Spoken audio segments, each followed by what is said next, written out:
WebSocket adalah protokol komunikasi yang memungkinkan koneksi dua arah, bidirectional, secara real-time antara web browser dan server melalui satu koneksi TCP yang persisten. Berbeda dengan HTTP tradisional yang menggunakan model request response, di mana klien harus selalu memulai komunikasi. WebSocket memungkinkan baik klien maupun server untuk mengirim data kapan saja setelah koneksi terbentuk.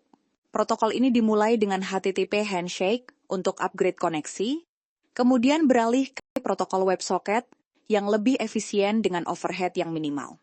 Keunggulan utama WebSocket adalah latensi yang rendah dan efisiensi bandwidth, karena tidak perlu membuat koneksi baru atau mengirim header HTTP berulang-ulang untuk setiap pertukaran data.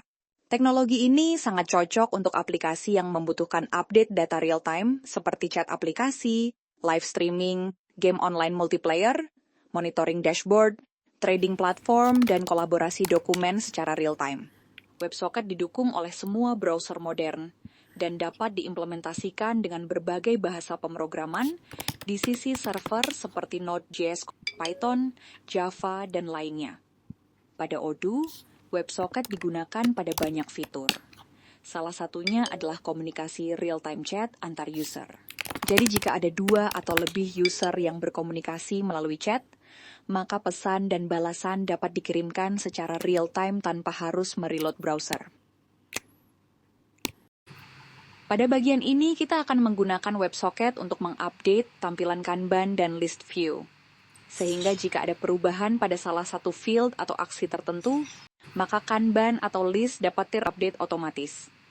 Contohnya akan kita implementasikan pada tampilan Kanban work order, yang bisa digunakan untuk tampilan monitoring pada suatu floor plan pabrik. Jadi misalnya pada suatu browser, kita buat manufacturing order baru. Duplicate dari existing manufacturing order yang sudah punya beberapa work order. Saat MO dikonfirm, maka terbentuk WO yang siap dieksekusi pada floor plan pabrik. Lalu ada browser satu lagi yang kita gunakan untuk memonitor status dari semua WO. Kalau di-refresh di sini, maka akan terlihat WO yang baru dibuat tadi. Lalu pada window yang pertama, kita jalankan WO ini sehingga status menjadi on progress. Secara real-time, tampilan di browser monitoring berubah otomatis. Demikian juga jika kita selesaikan WO ini, maka akan hilang dari browser monitoring. Karena domainnya adalah hanya menampilkan WO yang bukan pada status finished. Demikian juga untuk WO lainnya, kalau kita buka pada konsol browser, maka akan terlihat aktivitas komunikasi WebSocket yang terjadi secara real-time saat kita klik tombol-tombol pada WO tadi. Jadi ada aktivitas WebSocket dengan tipe notification, dengan data atau payload yang dikirim berupa objek seperti ini. Ada nama channel, objek WO yang terupdate, lalu ada perintah untuk merefresh tampilan Kanban. Demikian juga saat kita finishkan WO ini. Jadi ini yang akan kita buat pada bagian kali ini.